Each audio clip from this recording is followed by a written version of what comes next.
एक छोटे से गांव में रहती थी नेहा। नेहा की उम्र 28 साल की थी और वह ऐसी औरत थी जो देखने में इतनी खूबसूरत थी कि गांव के लोग उसे देखकर मन ही मन सोचते रह जाते। उसकी आंखें बड़ी बड़ी और होंठ इतने नरम कि मुस्कुराते ही दिल को छू लेते। उसका बदन सुडौल, कमर पतली और कूल्हे थोड़े गोल, जो चलते वक्त हल्की लहर पैदा करते। वह साड़ी में रहती तो लगता जैसे कोई सपनों की परी हो, लेकिन घर के कामों में कभी कभी वह कुर्ता और लेगिंग्स पहन लेती। गांव के थरके टाइप के आदमी उसे देखकर सोचते कि काश ऐसी बहू घर में आती तो दिन रात कैसे गुजरते, मजा आ जाता। लेकिन नेहा की शादी हो चुकी थी राहुल से, जो शहर में एक छोटी सी दुकान चलाता था और महीने में बस एक दो बार घर आता क्योंकि काम बहुत ज्यादा था। नेहा का ससुर विश्वनाथ था, जो राहुल का सौतेला पिता था। विश्वनाथ ने राहुल की मां से दूसरी शादी की थी जब राहुल सिर्फ 8 साल का था। विश्वनाथ उम्र में 55 के करीब, मजबूत शरीर का आदमी जो दिन भर खेतों में मेहनत करता और शाम को घर लौटता। वह नेहा से हमेशा प्यार से बात करता, लेकिन उसकी बातों में कभी कभी एक अजीब सी गहराई आ जाती जो नेहा को थोड़ा सोचने पर मजबूर कर देती। उस दिन सुबह का समय था। नेहा रसोई में नाश्ता बना रही थी। उसने एक साधारण सी साड़ी पहनी थी और वह झुककर आटा गूंथ रही थी। विश्वनाथ बाहर से आया, खेत से पानी का एक घड़ा लेकर पसीने से तरबतर। वह रसोई के दरवाजे पर रुका और बोला, बहू, सुबह सुबह इतनी जल्दी उठ गई, थक तो नहीं गई इतनी मेहनत से? नेहा ने मुस्कुराकर सिर उठाया और बोली, नहीं बाबूजी, आदत है। आप बैठिए, मैं चाय बना देती हूँ। विश्वनाथ की नजर नेहा की कमर पर पड़ी, जहां साड़ी थोड़ी कसी हुई थी, और वह मन ही मन सोचा कि बहू कितनी कोमल लग रही है, जैसे छूकर देखने को जी चाहे। लेकिन वह बोला, अरे मैं खुद बना लूंगा, तू इतनी नाजुक है, ज्यादा झुक मत, कहीं कोई तकलीफ ना हो जाए। नेहा को लगा कि बाबूजी कितने फिक्र करने वाले हैं। फिर वह चाय का कप भरकर लाई और विश्वनाथ के सामने रखा। विश्वनाथ ने कप पकड़ते वक्त नेहा की उंगलियों को हल्का सा छुआ। नेहा ने हाथ पीछे खींचा लेकिन हंस दी। बाबूजी, आज खेत में क्या करने गए थे इतनी सुबह? नेहा ने बात बदलते हुए पूछा। विश्वनाथ ने चाय की चुस्की लेते हुए कहा, बस फसल को पानी देना था। तू जानती है ना, खेत में कितनी देखभाल लगती है।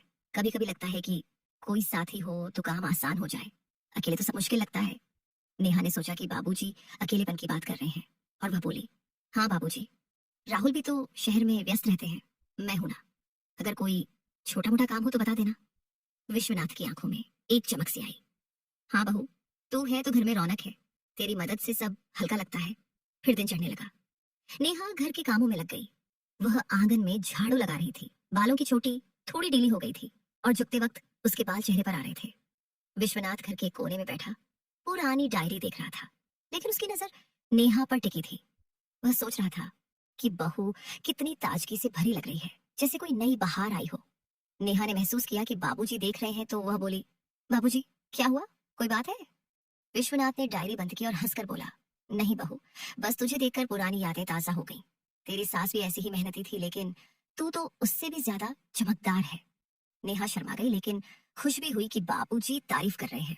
वह सोचती कि यह ससुर बहू के रिश्ते में सामान्य है। फिर दोपहर को नेहा ने खाना बनाया। विश्वनाथ के लिए स्पेशल सब्जी और रोटी, दोनों साथ बैठकर खा रहे थे। विश्वनाथ बोला, बहू, तेरे हाथ का खाना तो जादू जैसा है। खाते वक्त लगता है कि और कुछ चाहिए ही नहीं, बस यूं ही चलता रहे। नेहा ने कहा, बाबूजी, आप इतनी तारीफ करते हैं, मैं क्या कहूँ? विश्वनाथ ने आंख मिचकाकर बोला, तारीफ तो बनती है, घर में हम दो ही तो हैं, एक दूसरे को खुश रखना पड़ता है। कभी लगता है कि राहुल यहाँ होता तो मजा आता, लेकिन तू है तो सब संभला हुआ लगता है। नेहा ने सोचा कि बाबूजी कितने अकेले महसूस करते हैं, सौतेले होने के बावजूद राहुल को कितना प्यार करते हैं। फिर शाम ढलने लगी। नेहा बगीचे में जाकर कुछ पौधों को पानी दे रही थी। विश्वनाथ आया हाथ में एक पुरानी तस्वीर लेकर। वह बोला, बहू देख, यह राहुल की बचपन की फोटो है। मैंने उसे ऐसे ही पाला है जैसे अपना बेटा, लेकिन कभी कभी लगता है कि वह मुझे दूर का मानता है। नेहा ने तस्वीर देखी और मुस्कुराई।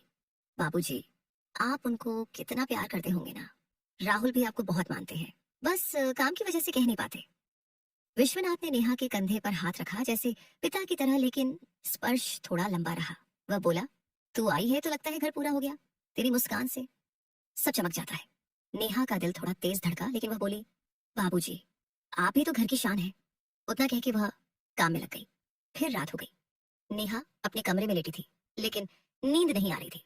वह सोच रही थी कि विश्वनाथ की बातों में इतनी गहराई क्यों है। तभी दरवाजे पर हल्की दस्तक हुई। नेहा उठी और दरवाजा खोला। विश्वनाथ खड़ा था। हाथ में एक पुरानी सी डिब्बी। बहू नींद नहीं आ रही थी, सोचा तुझे ये दे दूं, इसमें कुछ पुरानी चीजें हैं, देख लेगी तो टाइम पास हो जाएगा। नेहा ने डिब्बी ली। विश्वनाथ की उंगलियां फिर से छू गईं।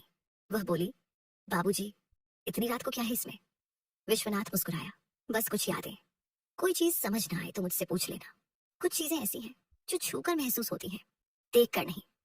नेहा को लगा कि डिब्बी में कुछ पारिवारिक सामान होगा और वह डिब्बी लेकर लेट गई और खोलकर देखा। इसमें एक पुरानी चूड़ी थी, एक पत्र और कुछ फोटो।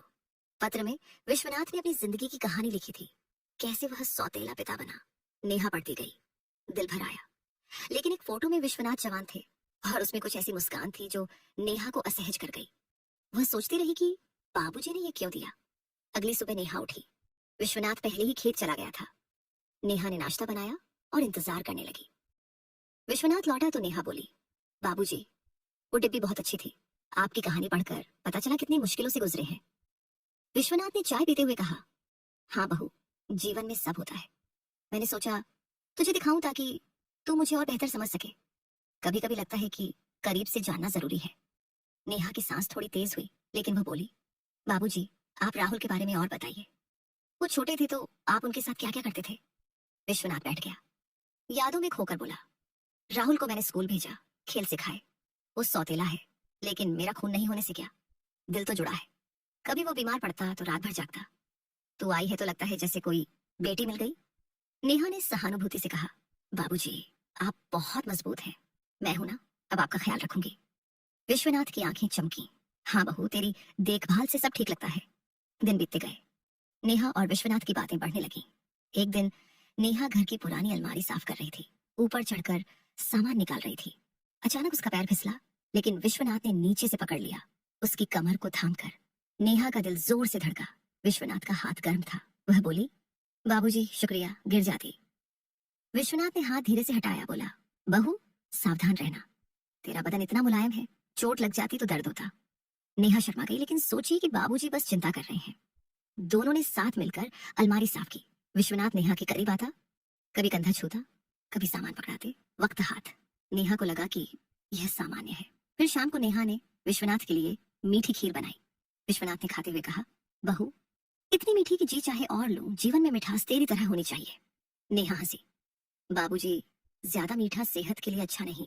विश्वनाथ बोला, मीठा तो जरूरी है, वरना जीवन फीका। तू है तो सब मीठा लगता है। फिर उसी शाम नेहा घर के पीछे वाले छोटे से बगीचे में बैठी थी, जहां कुछ फूलों के पौधे लगे थे।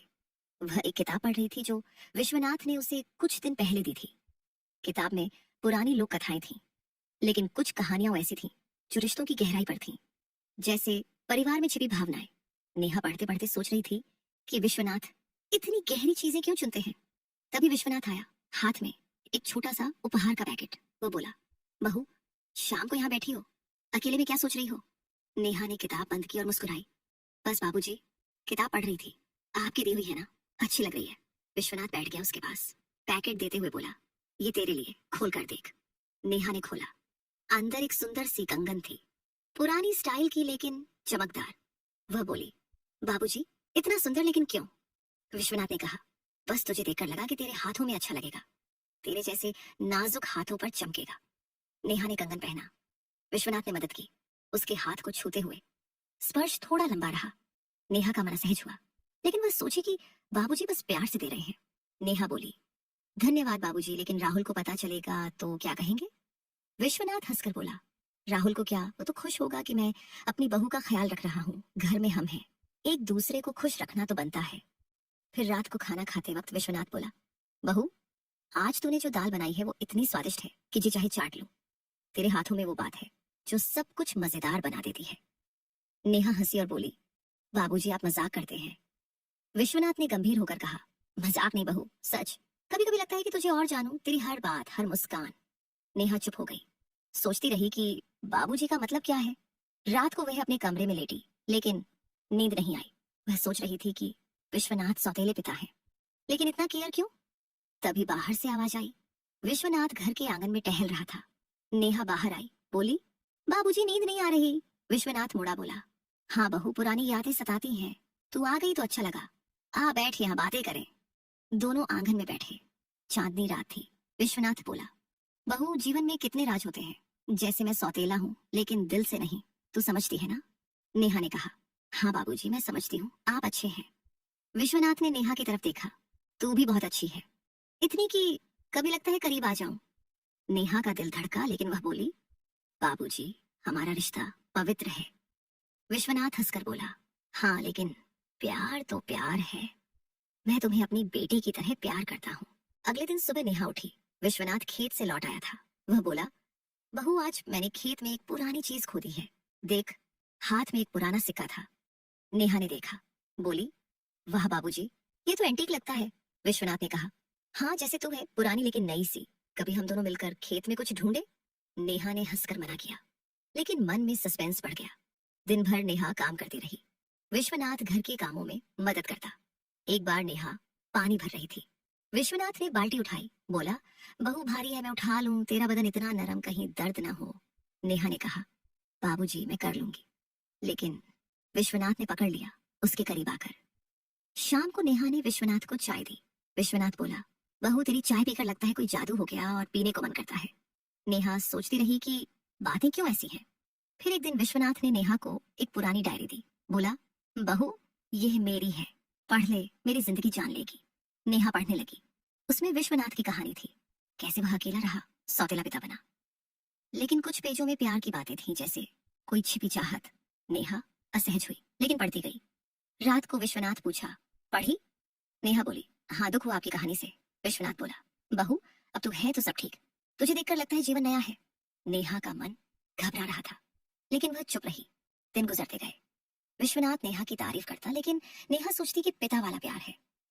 एक शाम विश्वनाथ ने कहा, बहू, कल मैं तुझे एक जगह ले जाऊं। गांव के बाहर एक पुराना मंदिर है, वहां शांति मिलती है। नेहा ने हाँ कह दी। सोची कि बाहर घूमना अच्छा रहेगा। अगले दिन दोनों गए मंदिर में, पूजा की। विश्वनाथ बोला, बहू, यहाँ आकर लगता है सब पवित्र है। तू मेरे साथ है तो और अच्छा। रास्ते में वापस आते वक्त विश्वनाथ ने नेहा का हाथ पकड़ा। बोला, सावधान, रास्ता खराब है। नेहा ने हाथ छुड़ाया लेकिन मुस्कुराई। घर पहुंचकर नेहा सोचती रही कि क्या हो रहा है। रात को राहुल का फोन आया। नेहा ने सब बताया। राहुल बोला, पापा अच्छे हैं, तुझे बेटी मानते हैं। लेकिन नेहा के मन में शक था। फिर विश्वनाथ ने एक दिन नेहा को अपने कमरे में बुलाया। जैसे ही नेहा अंदर गई तो विश्वनाथ ने, तो दोस्तों, ये कहानी आगे जारी रहेगी। आगे इस कहानी में क्या क्या होता है, यह सब आपको अगले भाग में पता चलेगा। तो बने रहिए हमारे चैनल क्यूट गर्ल स्टोरी के साथ। धन्यवाद।